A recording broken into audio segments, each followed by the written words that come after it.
Sí, ahí está. Para cerrar este bloque, entonces, aquellos compañeros que no pudieron entregar la primera parte del trabajo, entregan el segundo, que es tarea pendiente, se llama. ¿Sí? Entonces lo entregan antes del 24. Si no pueden entregar antes del 24, irían al recuperatorio en las primeras fechas de los finales. ¿Sí? Bien. Piaget y Vygotsky, ¿qué onda? ¿Qué podríamos decir ya? Así, sueltos de cuerpo. Yo sé que Piaget se encargaba, digamos, de la psicología desde la niñez hasta un cierto periodo de edad. No me acuerdo ahora. Sí, a Había la leído, adolescencia. A la adolescencia. claro. Y bueno, se encargaba de eso. Bien, bien.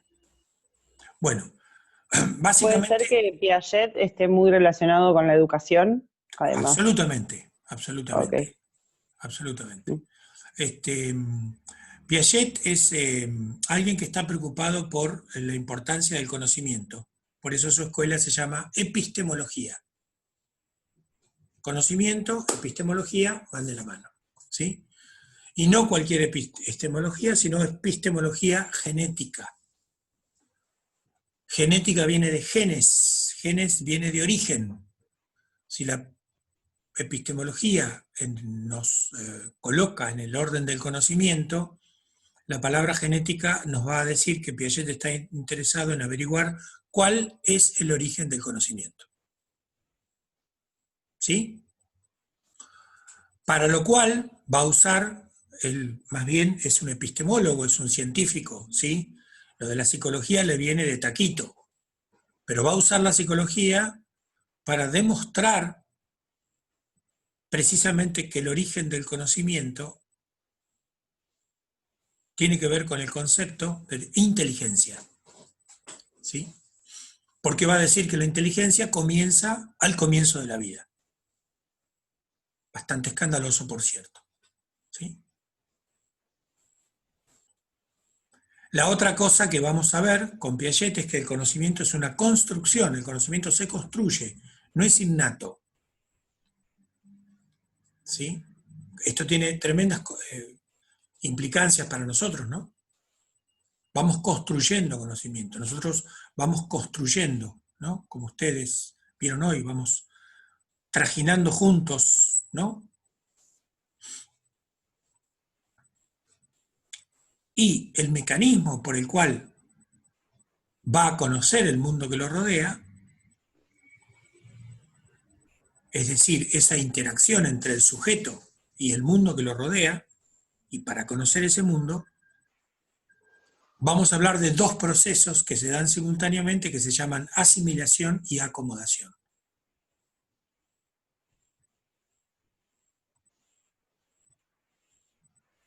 Como era alguien que estaba muy influido por los pensadores de su tiempo, imaginen que Piaget, igual que Vygotsky, nació en 1890, fines del siglo XIX, y estaba muy influido por los descubrimientos de Darwin. ¿Qué había descubierto Darwin? ¿O sobre qué había escrito, qué había dicho? La evolución. La teoría de la evolución. Sí. Y El concepto de... La selección natural. la selección natural. ¿Y qué más? Y el concepto de... La Dale, Mariela, adaptación. de adaptación. ¿Te pregunté, Mariela, hoy? No te pregunté hoy. ¿De qué? ¿De mi trabajo? Sí. No, no me ¿Pero preguntó. por qué no te pregunté? ¿Te portaste mal o hiciste alguna cosa? No No. sé. Bueno, No, contanos. Disculpa, hacemos una pausa porque me la salté a Mariela. no. No, a mí también, igual que mis compañeros, tuve que releer bastante, no me sentía segura, pero después lo fui tratando de decir con mis palabras, ¿no? Lo que pensaba. No sabía si estaba bien o mal, pero dijo que estaba bien, así que me gustó Ah, hacerlo igual. bueno, me alegro. Yo te voy a dar la confianza que vos necesitas. Después vos con esa confianza haces lo que quieras. Bueno, ¿Sí? Bien. Entonces, digo, el concepto de adaptación, ¿no? Es decir, la adaptación del individuo al medio, ¿sí?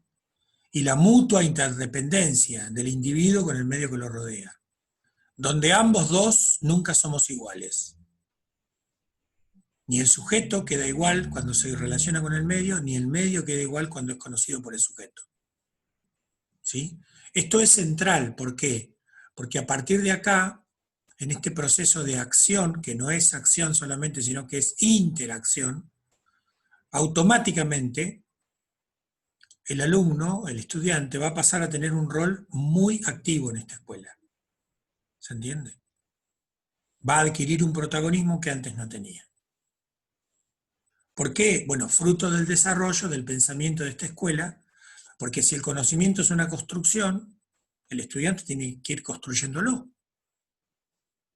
Y si lo tiene que ir construyendo, ¿vos viste algún constructor de obra que se quede sentado esperando que la casa se haga sola? No. Tiene que bajar la arena, cargar los ladrillos, palear, se mueve. Bueno, el estudiante también. ¿Por qué? Porque el conocimiento se construye. ¿Cuál elemento de la psicología toma Piaget para hacer esta demostración, que es una demostración de su epistemología, es decir, su teoría del conocimiento? La psicología. ¿Qué toma de la psicología? El constructo, el concepto de inteligencia. ¿Qué va a decir de la inteligencia? Lo que dije hoy, que la inteligencia comienza en el comienzo de la vida.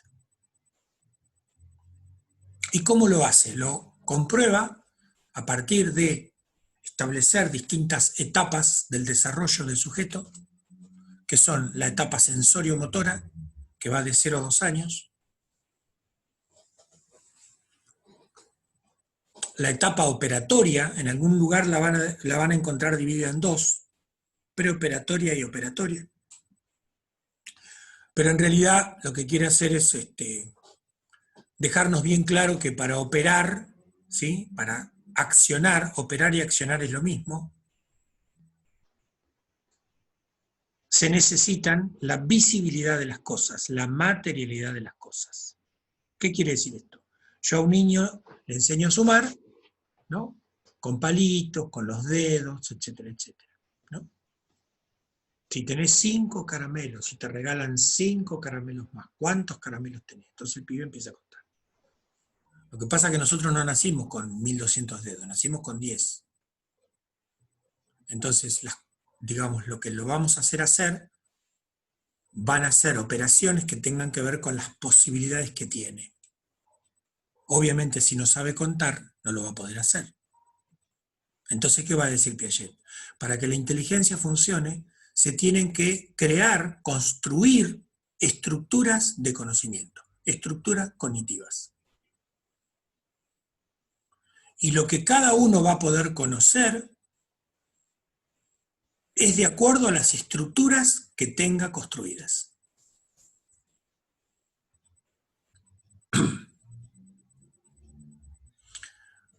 Dije, la primera etapa se llama sensorio-motora, la segunda se llama preoperatoria, la que sigue se llama operatoria, y la que sigue a la operatoria, que coincide con el inicio de la adolescencia, se llama operatoria formal. ¿Por qué? Porque vamos a reemplazar esa incapacidad que teníamos en la niñez de estar presos de las cosas para poder hacer cálculos, para empezar a formalizar y cambiar cosas por equivalentes simbólicos, tipo si P entonces Q y toda esa historieta. Previamente el niño ya ha aprendido a multiplicar y a dividir. ¿Por qué? Por esto que decíamos de los dedos, tiene 10 dedos. Si le hacemos hacer una cuenta que vaya más allá de los 10 dedos, ¿cómo la hace? Como ustedes saben, tanto la multiplicación como la división son el proceso ulterior a poder reducir ya sea la dificultad para sumar o la dificultad para dividir. ¿Se comprende? Y así vamos sumando en complejidades donde podemos empezar a operar con símbolos. ¿Se entiende? Bien. Es como lo abstracto que le dicen, ¿no? ¿Cómo? Lo abstracto. Exactamente. El pensamiento formal es básicamente el pensamiento abstracto. Es la capacidad de pensar sin tener el objeto enfrente. Pero más que pensar, pensar para generar hipótesis. Y las hipótesis ocurren en el orden de la abstracción, de las cuales hipótesis uno las comprobará o las refutará. Si las refuta, arma una nueva hipótesis. Si la comprueba, sigue adelante con otra hipótesis, o profundizando la hipótesis. El pensamiento hipotético deductivo es el pensamiento característico de la adolescencia. ¿Sí? Ahora, ¿cómo llegamos ahí? Bueno, llegamos muy de a poquito, empezando desde el nacimiento. ¿Qué tenemos en el nacimiento? Dos reflejos. Congénitos. Congénito, viene con los genes. Succión y prensión. A esos dos reflejos congénitos le sumamos los 5 sentidos: tacto, vista, gusto, oído y olfato. ¿Sí?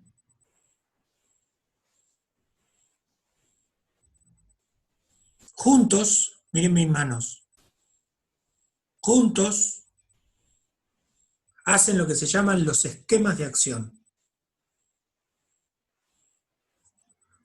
¿Qué son los esquemas de acción? Lo que un bebé empieza a manejar para relacionarse con el mundo que lo rodea. Primero aprende a chupar porque le pone la boca en la teta y arranca. ¿Por qué? Porque tiene el reflejo de succión. No porque sepa, sino porque es un reflejo innato, congénito. Ahora, mucho tiempo después, cuando entre alguien a su habitación y escuche la voz, registra que si escucha una voz va a mirar. Y probablemente quiera agarrar lo que ve. Bueno, todo esto que yo relato muy rápidamente se desarrolla en los primeros meses de la vida de cada uno de nosotros. Hay un momento central en esta primera etapa que se llama sensorio-motora, que fíjense, Piaget la llama inteligencia sensorio-motora. ¡Epa! Inteligencia sensorio-motora. No lo digo yo, lo dice Piaget. Es decir, que en el sensorio-motor hay una inteligencia que se desarrolla a través de los movimientos, de las acciones.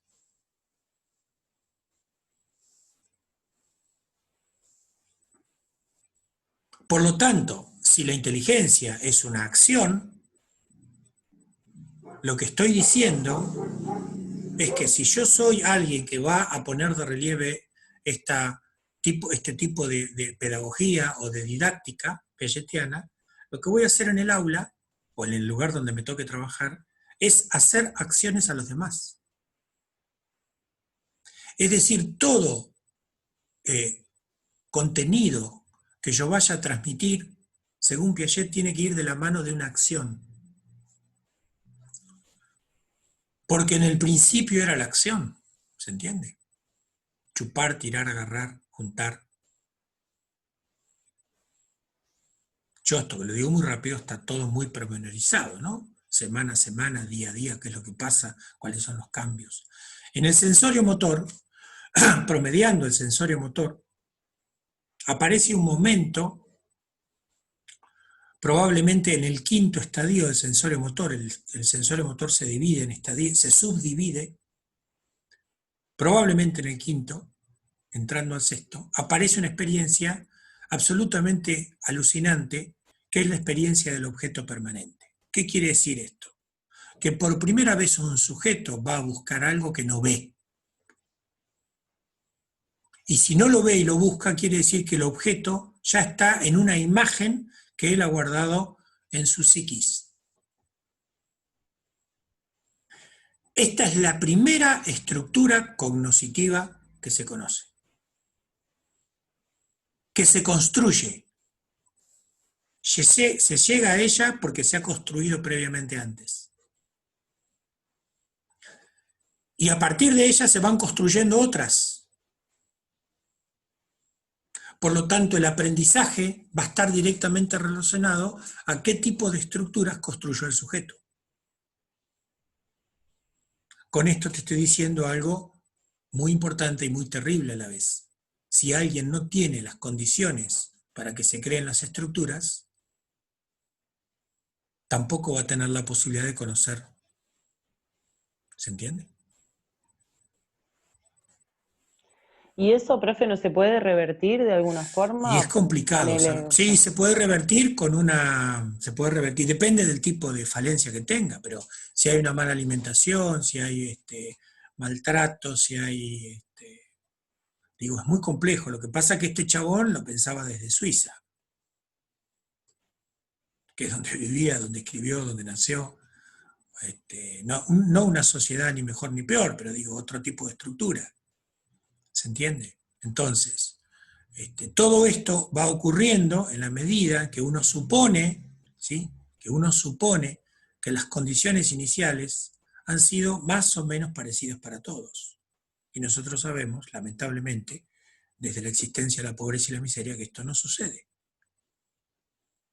Por eso aquellas pruebas, ¿sí?, que tratan de medir al final de la carrera, me parecen sumamente injustas, porque no tienen en cuenta el principio, porque el punto de partida de cada uno de nosotros es diferente, o ha sido diferente. ¿Se comprende lo que digo? Sí, profe. Sí, aparte completamente de acuerdo. Inclusive ahora en este contexto, con el tema de la virtualidad y todo, hay muchos compañeros que están en desventaja total, Total. que no tienen acceso a internet. Yo tengo una compañera que se va a una plaza a sentar para poder entrar a la clase de física, ponele, porque no se la puede perder, porque si no después no la entiende, y es jodido. Y sí, no todos salimos del mismo punto de partida, por y supuesto. eso es cierto. Por eso está bueno, está bueno en este punto, ¿no? Porque esto nos ha obligado a los docentes, a muchos docentes que estábamos subidos arriba del pedestal, ¿no?, a bajarnos del pedestal, ¿no?, porque se nos puso en la situación inversa, sobre todo los que no militábamos en la tecnología, nos pusimos en situación de aprender. Siempre estábamos subidos arriba de un saber supuesto, ¿no?, y desde ahí ejercíamos el poder con los otros que no sabían nada. Ahora a quienes nos tocó no saber fuimos a nosotros. Entonces nos dieron de la misma medicina. En ese punto yo entiendo que esto está bueno que nos haya pasado, ¿sí? Pero entonces, digo, es tan importante generar las condiciones para que aparezcan estas posibilidades de crear estructuras, ¿no? Estructuras que son muy sencillas, ¿no? Yo dije la del objeto permanente, bueno, pero en realidad este es el principio de toda una historia que no termina, digamos, ¿no?, con el desarrollo, sino que a medida que uno va creciendo y el niño va aprendiendo, ¿no?, primero vos vas a ver que le tirás los juguetes y no sabe qué hacer con los juguetes. Después hay otra etapa, otro tiempo, donde discrimina los juguetes. Hay otra etapa que guarda determinados juguetes. Hay otra etapa que clasifica determinados. Bueno, son todas categorías, ¿sí?, junto con el espacio, el tiempo, la conservación de la materia. Son todas las categorías que me permiten a mí saber cuáles son las estructuras para saber qué le puedo ofrecer para aprender.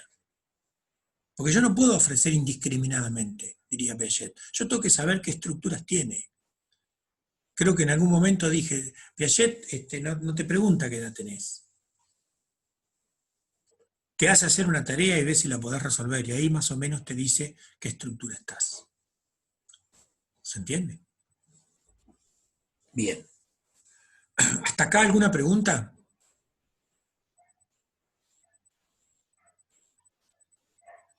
Bueno, sí. Esta corriente es constructivista, no ¿sí?, o construccionista. Sí, son palabras, viste, que uno se le traban. Eso quería saber si estaba ¿Por qué? dentro de esa Porque corriente. el conocimiento es una construcción.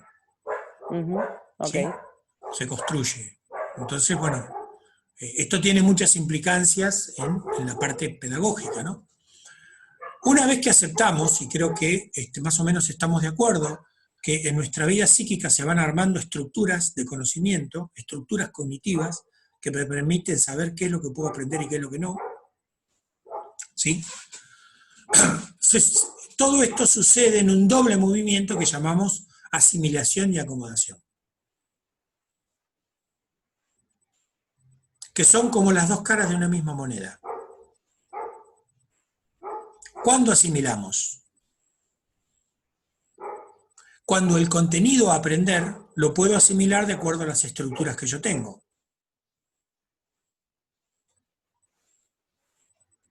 Es decir, yo te propongo una tarea que sé que vas a resolver porque sé que tenés las estructuras para resolverlas. Tardará más, menos tiempo, te perderás, no te perderás, escribirás más o menos bien, más o menos mal, pero la resolvés. Entonces decimos que en la asimilación, quien se mueve es el contenido del conocimiento hacia el sujeto que lo está esperando con las estructuras psíquicas para asimilarlo. Nadie puede asimilar algo por afuera de esas estructuras. Una vez que asimilaste un conocimiento, la pregunta sería, bueno, ¿y ya aprendimos? Piaget te diría no, porque falta otra parte del movimiento, que se llama acomodación. ¿Y qué es la acomodación? Cuando el docente se cerciora que vos ya aprendiste un concepto, que ya lo asimilaste, te plantea un desafío para el cual lo que asimilaste ya no te sirve, sino tenés que salir en búsqueda de nuevos elementos para poder comprender la nueva tarea que tenés que hacer. En esa salida del sujeto en búsqueda de nuevas herramientas, que sabe que no tiene para resolver un problema, el que se mueve es el sujeto, o mejor dicho, las que se mueven son las estructuras del sujeto a la caza, a la búsqueda de nuevas herramientas para resolver el problema. Piaget nunca te va a pedir una tarea que sea imposible de resolver. Sí te va a pedir una tarea para la cual te tengas que mover, y en ese movimiento vas creando nuevas estructuras. Hay un momento en la vida de un niño que yo le puedo poner todos los juguetes adentro de un canasto gigante y le puedo decir, trae tus juguetes, sacá tus juguetes, pero no le puedo pedir, ordename los juguetes de mayor a menor. Poneme los autitos de un lado, o poneme las muñecas de un lado, o poneme lo que sea de un lado, porque no tiene la estructura. Ahora, a medida que me va dando señales que lo podría hacer, yo le propongo una tarea. Bueno, ahora quiero que para esta semana coloques los juguetes que más te gustan en el primer cajón de juguetes. Entonces, esto supone que el niño puede discriminar, puede clasificar, puede elegir, puede etiquetar. ¿Se entiende? Todas estas características son las características que hacen que vayamos creando estructuras. Así vamos progresando hasta que llega un momento que coincide curiosamente con la pubertad, donde yo le voy a poder pedir al sujeto, en este caso al adolescente, que realice operaciones, es decir, acciones, que no necesite de ver materialmente aquello en lo que va a trabajar. Porque ya está apto para el pensamiento abstracto, que no es otra cosa que lo posible por encima de lo real.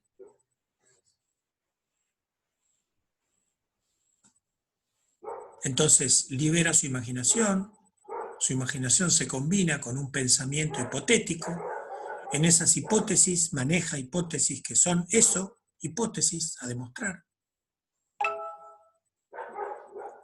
¿Se comprende? Entonces, el modo de conocimiento es un doble, mírenme las manos, es un doble movimiento de asimilación y acomodación. Cuando uno ha asimilado ya algo, mírenme las manos, y me proponen una tarea para la cual no tengo los elementos, pero sé que los puedo buscar, es como que la acomodación se abre y va en búsqueda de nuevos elementos.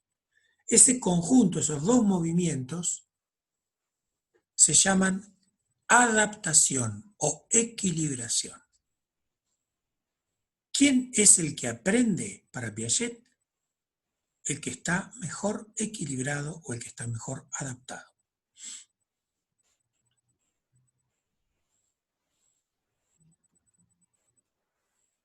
Cuando un docente, en una explicación, en un trayecto de aprendizaje, se da cuenta que los estudiantes ya han llegado a un nivel de asimilación importante, lo que todo docente piagetiano debería hacer es provocar un desequilibrio para que salga de lo conocido y vaya en busca de lo que no conoce. E ir en busca quiere decir que están las posibilidades y las condiciones de que lo pueda hacer.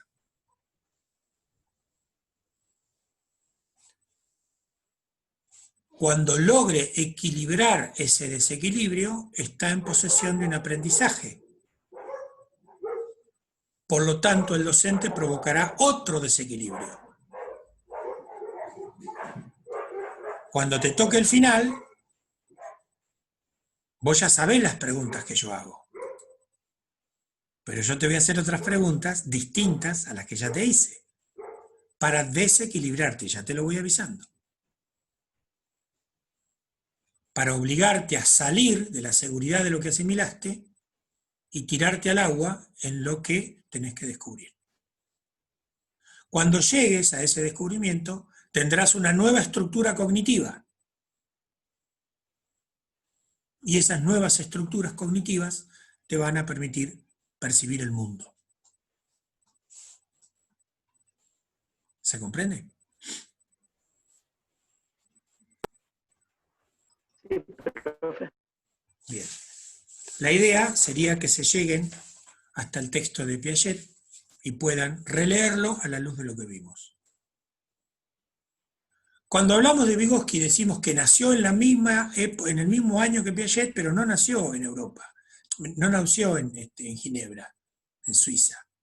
Nació en Rusia. Un poquito más de frío. Y tuvo una vida corta, porque murió en el año 34, pero muy prolífica. Y que su teoría era una teoría socio-histórica o histórico-cultural. Porque así como la preocupación de Piaget era manejar un conocimiento que tenga la certeza de la ciencia, un conocimiento científico, todo conocimiento para Piaget debe ser un conocimiento científico, es decir, de todo conocimiento se debe poder establecer una hipótesis para demostrar o para deshacerse de ella. Vygotsky va a decir que todo conocimiento es una construcción social, que todo conocimiento tiene un origen social.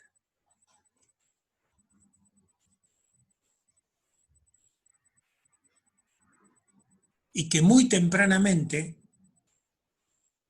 la sociedad, la familia en la cual nosotros vivimos, nos van transmitiendo un montón de conocimientos con los cuales nosotros nos vamos a desarrollar en las primeras etapas de la vida. Y de la misma manera que en Piaget el mundo se conoce a través de la adaptación, que no es otra cosa que el doble movimiento de la asimilación y la acomodación, en Vygotsky se va a llamar la interiorización o la ley de doble formación.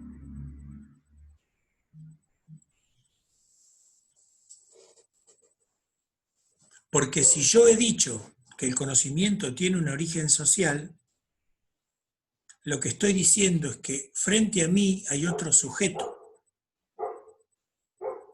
Por lo tanto, si otro sujeto me introduce en una determinada práctica social, nuestra relación es una relación interpersonal, entre personas.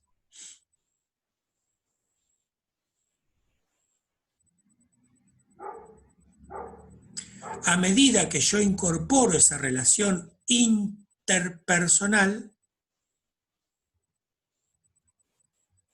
y la voy introyectando, es decir, metiendo dentro de mí mismo, esos conocimientos se hacen intrapersonales.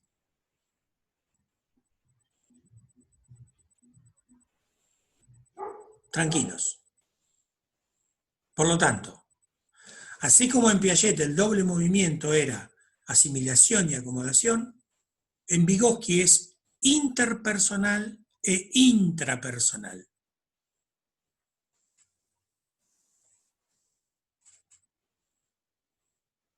Lo voy a decir más sencillo. Nosotros conocemos el mundo primero interpersonalmente y después intrapersonalmente. O lo que es lo mismo, interpsíquicamente a intrapsíquicamente.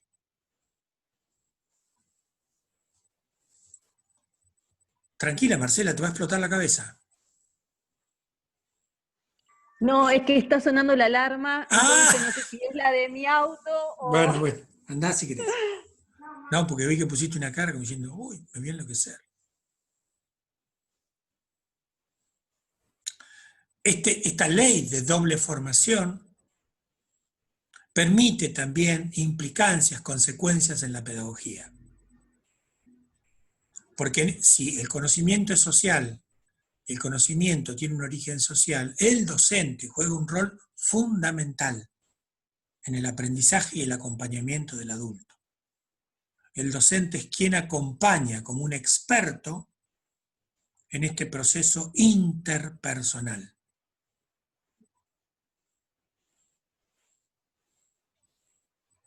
De ahí va a dar como resultado de esta interacción social lo que se conoce como la zona de desarrollo próximo. Zona de desarrollo próximo.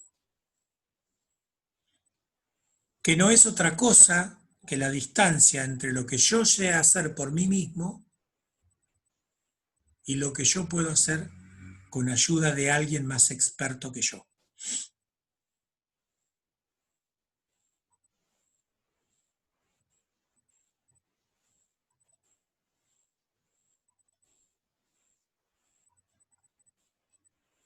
Y quien aprende en Vygotsky es aquella persona que entra en esta zona con lo que ya sabe, pero camina hacia lo que puede aprender con ayuda de otro. Lo voy a decir de otra manera. En los aprendizajes tenemos un desarrollo real, que es el que yo sé hacer. Pero me dirijo hacia un apoyo, hacia un desarrollo potencial, que es lo que puedo hacer con ayuda de alguien que sabe más que yo.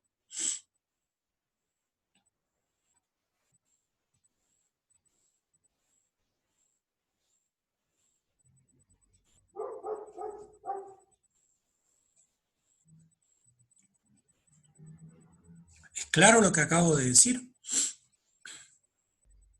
Bien, esto está en el apunte que ustedes se van a encontrar, ¿sí? Con alguna otra, evidentemente algún otro agregado, es decir, bueno, muchas cosas que seguramente vamos a retomar en la próxima, en la primera parte del próximo encuentro, que va a tener que ver con el valor central en la escuela sociohistórica que tienen los signos. de los cuales dice Vygotsky el más importante es el lenguaje.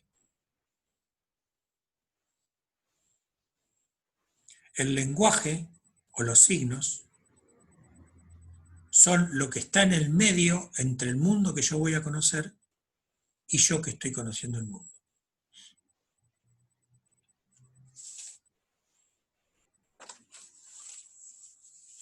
¿Por qué son importantes los signos? Porque son los instrumentos de la cultura.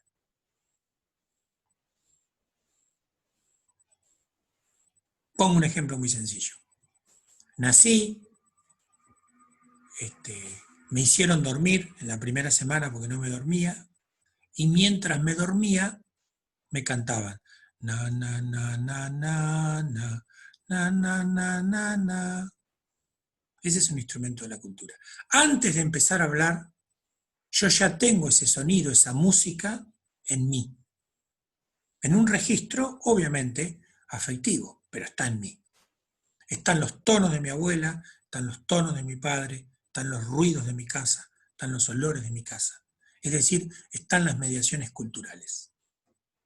En este sentido, son dos escuelas, no que son opuestas, pero que marcan cuestiones diferentes.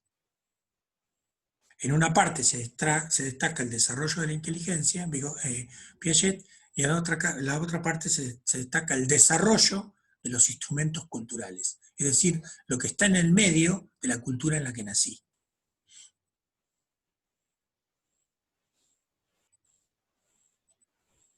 ¿Está claro? Bien. Me queda un minuto, entonces, para cortar y que se pueda grabar y que yo lo pueda subir a YouTube.